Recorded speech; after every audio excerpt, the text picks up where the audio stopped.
Welcome to Advanced TV Herstory, where hearty discussion of all things TV draws a smart circle around lessons of leadership, persistence, and achievement. Every time you tune in, you'll find fresh perspective and dots that are connected to reveal just how powerful TV is to women and how important it is that we're represented. I bring this to you from my vantage point as a public relations and marketing consultant, as an adjunct professor, and as a lifelong student of TV. I'm your host, Cynthia Bemis Abrams. Oh wait, find this podcast at Apple Podcasts, Radio Public, Libsyn, Google Play, and Auto Radio. Engage with us on Twitter. Our handle is @TVHerstory. Okay, on with the show. Good times, anytime you meet a payment. Good times, anytime you need a friend. Good times, anytime you're out from under. Not getting hassled, not getting hustled. Keeping your head above water. Making a wave when you can. Written by Dave Grusin and Marilyn and Alan Bergman, performed by Jim Gilstrap and Blinky Williams as the theme song to the hit CBS TV series Good Times, which aired from 1974 to 1979. And it's a part of American culture. It's aspirational. And yet even those lyrics recognize that current conditions, then and even now, written by three white musicians and performed by young black singers in early 1974, have times really changed? Good Times, as a TV series, that spun out of a TV series, that spun out of another, all from the Norman Lear Tandem Productions team, almost merits its own podcast. Someone should be starting the Good Times podcast. However, today we are going to focus in tightly on the family's matriarch, Esther Rolle, the actress Esther Rolle playing Florida Evans, the character she played, the expectations she brought to the set, and her career, which was just as prolific after the series ended in '79 as it was before. Now, historians, there's plenty of analysis and first-hand accounting of the Norman Lear shows of CBS, many books, many TV programs. Those years were provocative, and they were as provocative as the shows were. They all changed American culture in ways that other TV series had attempted and failed. TV shows were trying to reflect the rapidly changing times, and Norman Lear's finger on the pulse was nothing if not golden. The baby boom, first born in 1946, was turning 25 as we headed into the 70s, and it weighed in on fashion and social mores and music and politics and government. So Lear's first and groundbreaking series for CBS, All in the Family, premiered in January 1971. But what does this have to do with Esther Rolle, you ask? Primarily, it was that Lear was rapidly viewed as a producer who was steering into the winds of controversy and socially progressive topics, not away. And with All in the Family's growing popularity, CBS had the confidence in Lear, and that was big. That confidence translated into 1972's Maude, starring the accomplished stage and film actress Bea Arthur. We've done an episode, Advanced TV Herstory, find the episode about Maude, which many would say was TV's first real modern feminist. So you well know that in the early cast of Maude, Esther Rolle played the housekeeper, Florida. Rolle was a classically trained and well-known Broadway actress. Really, so many of Lear's lead characters in those initial shows, All in the Family and Maude, they were middle-aged, and they had come with extensive training on the dramatic stage, which, when you think about it and what Lear was trying to do, kind of an important experience when you're about to present well-written, serious comedy to a nation trying to cope with change and inflation. What was the groundbreaking nature of the Norman Lear shows? Where was the talent? Was the talent in the writing, or was the talent in the performance? By the time Rolle was talking to Lear's team about signing on as Florida, as Maude's housekeeper, she had seen the caliber of talent that surrounded her. Bea Arthur, as well as Carol O'Connor and Maureen Stapleton in All in the Family. And in YouTube clips of interviews of Bea Arthur talking about the role of Florida, for there to be something that was considered a progressive TV show with this progressive, loud, progressive woman who had a black housekeeper, there needed to be some context. So B. Arthur goes on to explain that Florida would call Maude, not Mrs. Finley. She'd enter through the front door, and ultimately she became much more of a companion, I think, than perhaps we saw later on with Mrs. Naugatuck, the housekeeper who succeeded Florida. As a matter of fact, if you get a chance, go to YouTube, go to season 2, I think episode 10 of Maude, where B. Arthur and Esther Rolle appear in a charity benefit singing Me in My Shadow. It's just, wow. It's a great little song, but more importantly, in those 23 minutes of any one of those episodes that featured those two actresses, there was a lot of progress and there was a lot of optimism and talent. So All in the Family was doing well, and Maude was appealing to a somewhat different audience, and it had a more suburban approach to challenging the topics of the day, to sort of really starting to help America look in the mirror of social change and become more comfortable with it, to talk about it, and to say it was okay to talk about it after the show was over. And so that character of Florida seemed to resonate with viewers, so much so that it led Lear to look for a way to capitalize on that. Florida and there was something there. At that same time, actor Michael Evans, who you may know played Lionel Jefferson on All in the Family and later on The Jeffersons, and another writer, Eric Monty, they embarked on developing a show which was originally called The Black Family. So think of it as kind of a predecessor to The Cosby Show.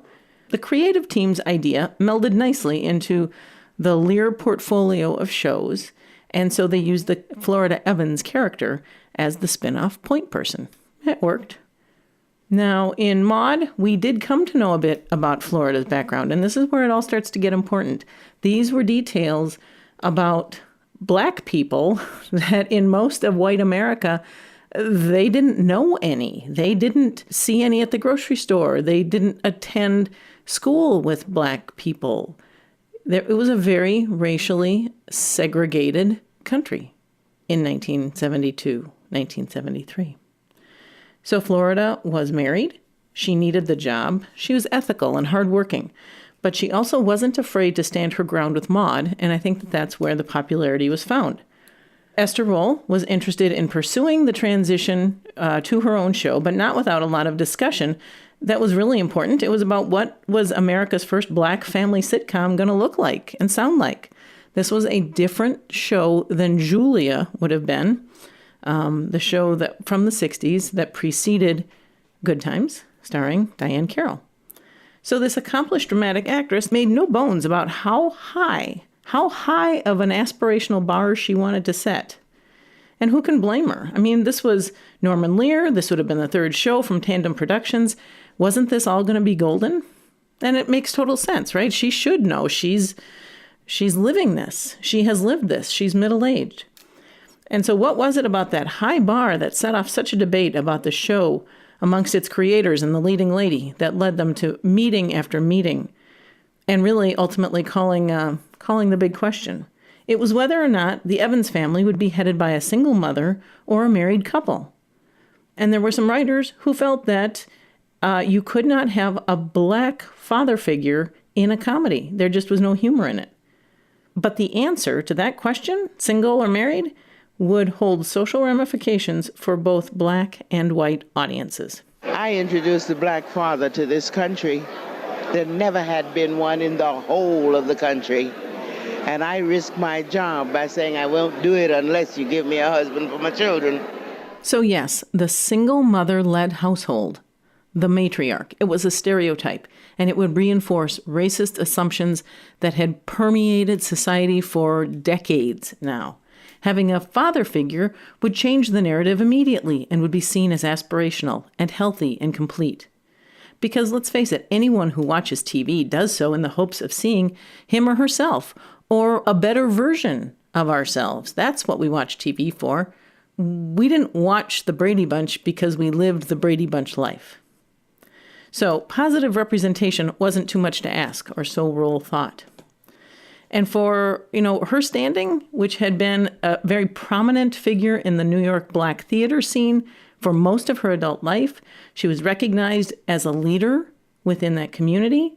And here she was, middle-aged, guided, rightfully so in the company of Norman Lear, by a belief that TV had the power to uplift, to inspire, and to educate.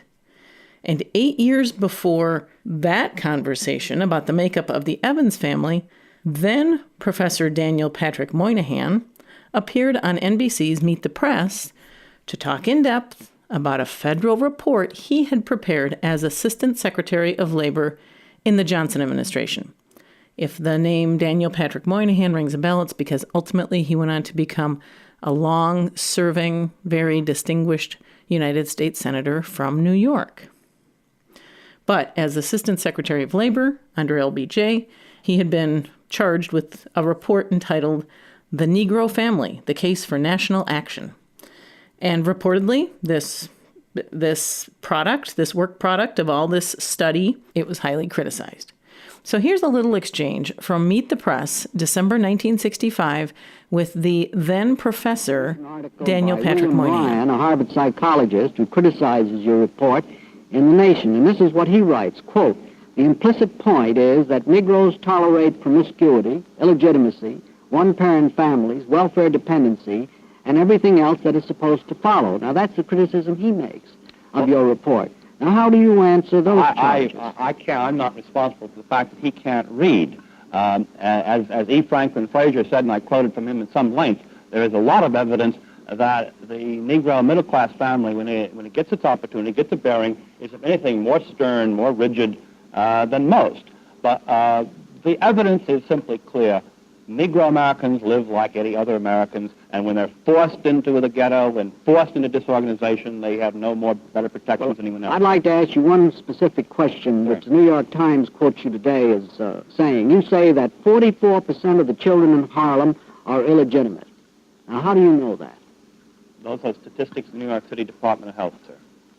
10 health districts in central Harlem, the area which the great American sociologist Kenneth Clark described in his HARU report as having undergone a massive deterioration of the fabric of society and its institutions, and right under our prosperous noses that happened. That hasn't existed for 50 years. That's happened in the last 15 years in this America, and we've been sitting around thinking things have been getting better, and they haven't been getting better for those children. And I think I, for one, if you see what people can face for the civil rights movement in the way of sheriffs, in the way of howling mobs, in the way of the disapproval of their entire society, well, I think I would hope certainly I'm willing to face the disapproval of a few white liberals from Boston who think I shouldn't raise the subject because it's impolite.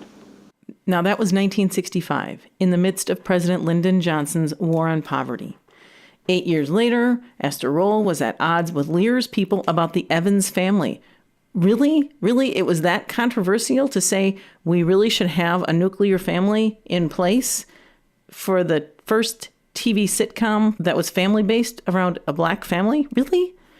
Moynihan would become United States Senator from New York in 1976. These factors are all really important. The impact of the Moynihan Report is well described in Christine Acham's book from 2004. It's entitled Revolution Televised, Prime Time and the Struggle for Black Power. Dr. Acham's book features an entire chapter on the role of black women on TV in the 60s and 70s. These were the women, these actresses understood the nuances and understood messaging. So the word from the title struggle in Dr. Acham's book, The Struggle for Black Power, is a good one because it describes the experiences Diane Carroll from Julia and Esther Rolle from Good Times had to make shows remotely realistic for black audiences, and doing so while working with teams of mostly white male producers and directors. And even in the writer's room, there was only occasionally a writer of color. So with Moynihan's words ringing in her ears, Rolle's ambition for Good Times was the depiction of a black family struggling in the projects, Chicago's Cabrini Green to be specific, but doing so in a way that inspired hope. Is that too much to ask? 36-year-old John Amos was retained as James Evans, carried over from Maude, and this accomplished actor shared Rolle's conviction about the messaging that needed to surround the family, the scripts, and each character's development. As a mid-season replacement for another Black-focused sitcom, the first season did not disappoint. With episode titles like God's Business is Good Business, Michael Gets Suspended, and The Checkup, the writers and actors were treading into fresh space. Family-focused plots put the spotlight on the three actors who portrayed the kids, JJ, Thelma, and Michael, the Evans children, played by Jimmy Walker, Bernadette Stanis, and Ralph Carter. Ralph Carter having come to the show from Broadway production of Raisin in the Sun. From the first to second season, stand-up comic Walker had started to pull away from the ensemble cast, garnering more lines in the scripts, and starting to take on a preferred status with the writers. Those plots were headed toward the very stereotypical situations that Lear and Rolle and Amos had originally eschewed, right? 4 episodes, 2 two-parters with the titles JJ is Arrested and JJ Becomes a Man. They had shifted the focus of the show. Rolle and Amos were upset. In an interview clip from the E! True Hollywood profile of the series, Ralph Carter, who played Michael Evans, spoke of the context of the traditional Black family, which in the mid-70s would not have tolerated a son to upstage his father the way that it was becoming apparent the white writers wanted JJ to have all of these lines, all of this provocative plot, and the parents were starting to drift into the background. Rolle and Amos became openly critical, voicing their criticism in interviews with Ebony Magazine and TV Guide. Lots of magazines actually were carrying the news that there was a bit of conflict on the backside. Rolle's comments about the JJ character in a 1975 Ebony article were as follows. He's 18 and doesn't work. He can't read and write. He doesn't think. This is about the character JJ. The show didn't start out to be that. Michael's role of a bright, thinking child has been subtly reduced. Little by little, with the help of the artist, Jimmy Walker. I suppose they couldn't do that to me. They have made him more stupid and enlarged the whole role. Negative images have been quietly slipped in on us through the character of the oldest child. I resent the imagery that says to Black kids that you can make it by standing on the corner and saying, "Dynamite," end quote. The vocal Amos was dismissed. Good Times' 4th season started with the news that James Evans Sr. was killed in a car accident en route to an out-of-state construction job. Rolle saw herself slipping into the stereotype she thought had been the series' antithesis, the single mother. And in that 4th season, Florida Evans, the single mom, struggling with her family and the projects, well, the plots weren't as strong as they had originally been in the 1st season, strong in that positive, aspirational way. Veteran stage actress Esther Rolle, recognizing that she was carrying the show, asked for more money. You guessed it. In the 5th season, the Evans family carried on without parents at all, though neighbor Willona and the building's superintendent Bookman kept plots fresh. Rolle had quit at the end of her contract out of contempt for what the series had evolved into. Now, lo and behold, the 6th and final season, Rolle returned. Writers tried to shore up the plots, but the cast was too fractured. The depth of the 3 Evans children's characters had pretty much stagnated. Willona, the neighbor, had taken in young Penny, who was this character who emerged out of nowhere trying to escape an abusive home. So they did get in some of the social concerns about child welfare and things. Penny was played by Janet Jackson, you may recall. And yes, there was some star power there. The Jackson 5 and Michael Jackson, these were the late 70s. This was a pretty decent name, but not enough to reassert the aspiration and that family bond that was so strong in the 1st season and was so much an integral part of those first plots. So in 1979, Good Times, the series that launched with great promise and that golden seal of Norman Lear, led by Rolle and Amos, went out with a whimper.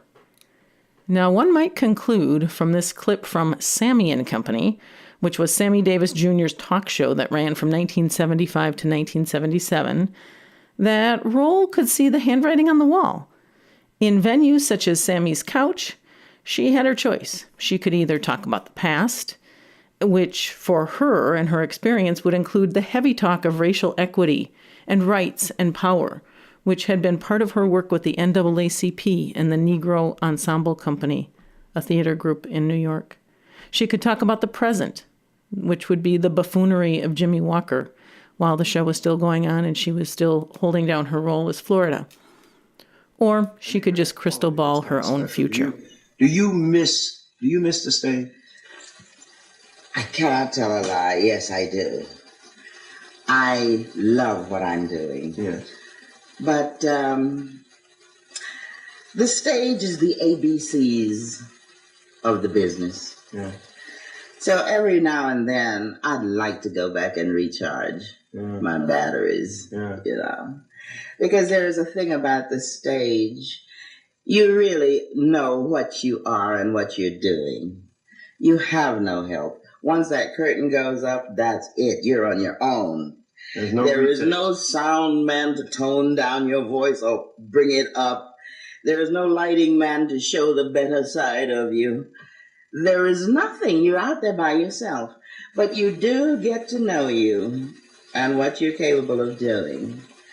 And there's a kind of sense of achievement in knowing I did it. That was me. I love it. Is the people, the actors, and I must say that what with John Amos and Janet Dubois and my man JJ and all the rest of the guys, the show is populated with terribly good people. Mm-hmm. Wait a minute. Before you get into it, because I want you to explain to me about the family and how it works. We'll be right back with more of this lady in a moment. Esther Rolle's career in 1979, by then she was approaching 60, returned to amazing storytelling. She had earned the first ever Emmy awarded for the Outstanding Supporting Actress in a Miniseries or Movie when she played the character of Ruth in Summer of My German Soldier. She appeared in Love Boat and Flamingo Road and Singer and Sons episodes, and she guested on A Murder, She Wrote. And she, most importantly, this is the one you actually might remember, she was the memorable role of Mama in the 1979 made-for-TV movie of Maya Angelou's I Know Why the Caged Bird Sings. In 1990, she was the first woman to receive the NAACP Chairman's Civil Rights Leadership Award. So she was honored for raising the image of blacks through her stage, television, and movie work. And at that time, Esther Rolle accepted that honor. She was in the middle of producing and starring in a one-woman show about the life of black educator Mary McLeod Bethune. For acting, I get a paycheck. That's my reward. But for what I do as a human being and am able to pass on to other human beings, what a blessing. What a blessing. Esther Rolle passed away in 1998 at the age of 78. And apart from the NAACP recognition and Emmy for supporting actress in that made-for-TV movie, Rolle's only other award nomination came in 1975 for Good Times, and she was nominated for a Golden Globe for Best Actress in a Musical or Comedy Series. She, along with nominees Maureen Stapleton, Mary Tyler Moore, and Carol Burnett, they all lost out to Valerie Harper of the enormously popular series Rhoda. TV historians, here's my bottom line. What Esther Rolle stood for so much in the terms of the caliber of her own work on the stage and screen and off stage and off screen, the work she did with the NAACP, is nothing short of the American dream. Her parents were Bahamian immigrants, and she was child number 10 of 18. I just have to believe that she saw Good Times as a significant effort that would chip away at the racism that had stagnated opportunities for Americans of color. Only with the horsepower of Norman Lear and Tandem Productions could there be real results, not just effort. But it was an incredible team, and it should have borne out the results that she had hoped for. And remember Moynihan quoting statistics that pinpointed the decline in despair for America's black families taking place 10 to 15 years prior? Well, that would have been the 50s and the 60s. So this was the opportunity to make up for decades of lost time with the harbinger of Moynihan's message. But somewhere in the business of entertainment, the commercial success of Jimmy Walker and his dynamite was too much to pass up. And Walker himself was a consummate self-promoter, but also known by castmates as a serious performer. However, Esther Rolle, with her sense that this show could fit into a larger narrative, an American cultural shift, she was serious about the message as well as the delivery. So showing up and knowing your lines was not nearly enough. But no one will ever know how an earnest, aspirational Good Times that had played out over many seasons would have really turned out. By 1977, the pace of change in America was tremendous. From the first February 8, 1974 episode of Good Times to its last in August 1979, just 5 years, America was led by 3 presidents, Richard Nixon, Gerald Ford, and Jimmy Carter. And this was all happening as America emerged out of a recession that lasted from 1973 to about 1975. And coming out of a recession, there is always that interest that how are we going to maintain the progress? How are we going to maintain the energy that seeks to improve everyone's lot in life? Or was this really the sign that the dash for prosperity was in fact a pent-up legacy of the competitive baby boom generation? Once the economy improved, was every person and every family for himself. So as stated at the outset, loyal listener, Good Times is a series that is complex, and it deserves its own podcast. It's a potent look at social issues and racism and sexism of the 70s. And my goal with this profile of Esther Rolle was to highlight her courage to stand up for the black family, the nuclear family unit, and the powerful message that it would send. And bless her for winning that little battle, which was a big battle then. She was a hardworking, talented woman of TV who did not receive the recognition she deserved. However, it's all there for anyone to study further. I would recommend you start with the 2004 book by Christine Acham, Revolution Televised, Prime Time and the Struggle for Power. Acham is a professor at the University of Southern California School of Cinematic Arts. And there's a 40-minute documentary kind of show on YouTube, which aired as the E! True Hollywood Story. So I guess I use that term documentary kind of loosely. The audio clip of then Professor Moynihan, 11 years before he became the U.S. Senator from New York, is also found on YouTube, originally broadcast in December 1965 as an NBC Meet the Press episode. That was back when they were civil to guests and everybody spoke like in turn. And it's also found on YouTube's C-SPAN channel. There's even more available about the Moynihan Report than just super old episodes of Meet the Press. In 2015, various news organizations took a look at the progress made by African American families and households in the 50 years since the report's release, and the role of government, and the role of industry, and the role of society. And if the esteemed Senator Moynihan were alive today, I kind of think he'd hang his head. And he'd be joined by the beloved Esther Rolle. Listeners, with regard to this topic of representation of African American families on TV, if it's touched you, please let me know. If you've got perspective to share, whether you are coming from a black family or a white family, or you've studied this in some other way, I am really curious to know, and I would love to be able to share your perspective with listeners.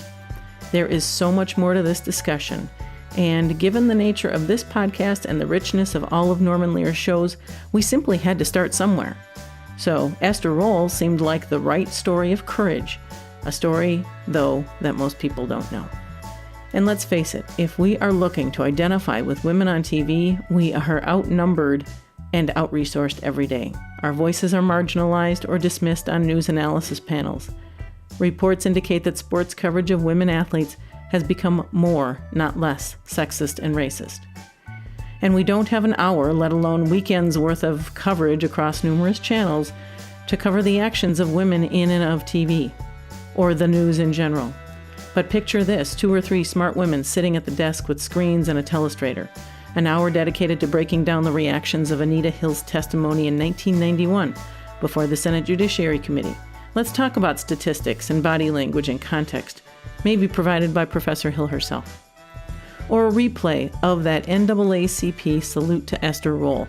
Wow, I would really like to know the story of her life as she navigated and led the black theater world of New York in the 50s and 60s. That had to have been pretty fascinating. And I have to believe that there's a file or a video out there somewhere, and that there's somebody associated with that whole period of time who can speak to her life's work with the respect and context it deserves. Where can women go to have that kind of analysis and understanding? We certainly deserve it.